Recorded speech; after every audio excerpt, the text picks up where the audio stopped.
दोस्तों बड़ी खबर आ रही है। जी हां, बड़ी खबर भोजपुरी इंडस्ट्री के ट्रेंडिंग स्टार खेसारी लाल यादव से जुड़ी हुई है। जैसे कि आपको पता होगा कि चुनाव से पहले चर्चा थी कि भोजपुरी इंडस्ट्री के ट्रेंडिंग स्टार खेसारी लाल यादव चुनावी जंग में उतर सकते हैं, विधायक का चुनाव लड़ सकते हैं। लेकिन उन्होंने साफ तौर पर मना कर दिया और उन्होंने कहा कि मैं अगर विधायक का चुनाव लड़ता हूं तो फिर बचेगा ही कौन। जी हां, लेकिन उन्होंने अपने राजनीतिक करियर के बिसात बिछानी शुरू कर दिया है। आपको पता ही होगा कि उनकी पत्नी चंदा देवी हैं, जिनको चुनाव लड़ने का ऐलान कर दिया था। उन्होंने कहा था कि आरजेडी से टिकट तो तय है, लेकिन हम नहीं, मैं अपनी पत्नी को लड़ाऊंगा। लेकिन पत्नी को लड़ाने में एक मुझे चैलेंज है, और वो चैलेंज ये है कि पत्नी को मनाना पड़ेगा। अगर पत्नी मान जाती है, चुनावी मैदान में उतारा जाएगा।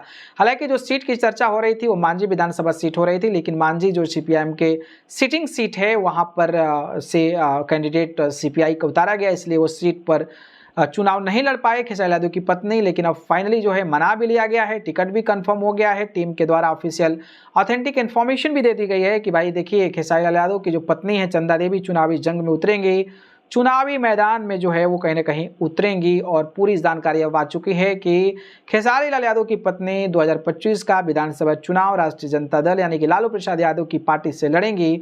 और वो जो विधानसभा सीट होगी वो छपरा विधानसभा सीट होने वाली है, जहां पर भारतीय जनता पार्टी के सीएन गुप्ता से डायरेक्ट फाइट जो है वो कहीं ना कहीं होने वाली है। अब देखना दिलचस्प होगा कि खेसारी यादव की पत्नी चुनावी जंग में उतरती हैं तो किस तरीके से बीजेपी के कैंडिडेट को मात दे पाती हैं। ये तो आप बेहतर बता पाएंगे। आप लोगों को क्या लगता है, क्या हो पाएगा? कमेंट करके जरूर बताइएगा। धन्यवाद।